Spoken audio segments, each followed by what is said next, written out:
جاہل سے جاہل آدمی یوٹیوب پہ آ کے بیٹھا ہے, پھر جب آپس میں اختلاف ہوتا ہے تو پھر یہی لبرل لوگ اور حکومت کے اہلکار مذاق اڑاتے ہیں کہ یہ مولوی آپس میں لڑتے ہیں. آپ کو کیا پتا ہے اس میں مولوی ہے کون اور کون جاہل ہے؟ اگر آپ ڈاکٹروں کو بھی کھلی چھوٹ دے دیں کہ جو چاہے اپنے کلینک کھول کے بیٹھ جائے, تو اس سے زیادہ خطرناک لڑائیاں کس میں شروع ہو جائیں گی؟ ڈاکٹروں میں.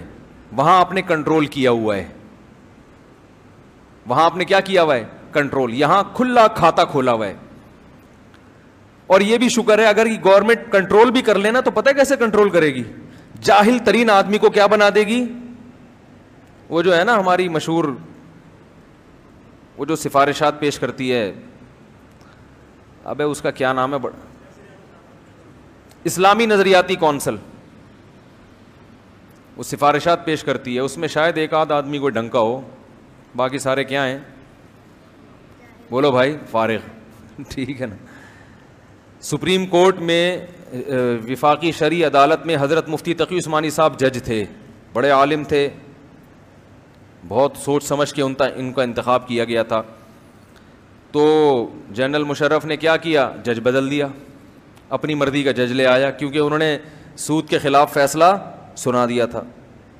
تو حکومت کیا کرتی ہے؟ بھائی یہ والا سمجھ میں نہیں آ رہا, یہ میری مرضی کے خلاف دے رہا ہے, تو تو آ جا, تو میری مرضی کے مطابق دے گا. وہ جاہل ہوتا ہے.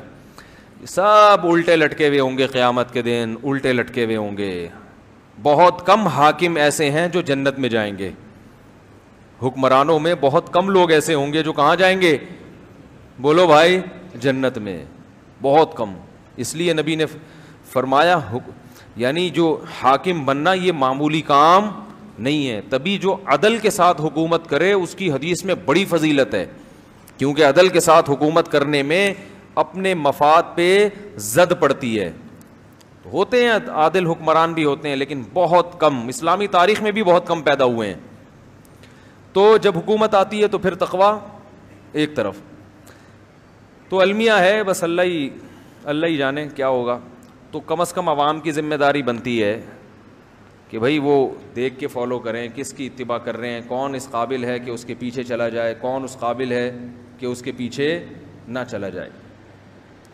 یہاں پر بعض لوگ کہتے ہیں کہ کسی کے پیچھے نہ چلو, ڈائریکٹ قرآن حدیث پہ چلو. یہ پاگلوں والی بات ہے. جس کو قرآن و حدیث نہیں آتا وہ کہاں سے قرآن و حدیث پہ پورا چلے گا؟ اور پورا قرآن پوری حدیثیں آنا ضروری ہے, آدھا نہیں کہ اپنے مطلب کی آیتیں آتی ہیں دوسری آیتیں نہیں آتی. اور جس کو پورا قرآن آتا ہے, پوری حدیثیں آتی ہیں اور قرآن اور حدیث کی زبان میں آتی ہوں, قرآن اور حدیث کی عربی زبان میں, تاکہ اس کو پتہ چلے کہ یہ ترجمہ بھی صحیح ہے کہ نہیں ہے. اور پھر اس میں ملکہ ہو, صلاحیت ہو قرآن و حدیث سے استنباط کی, اس کو عالم کہتے ہیں, اس کو مفتی کہتے ہیں.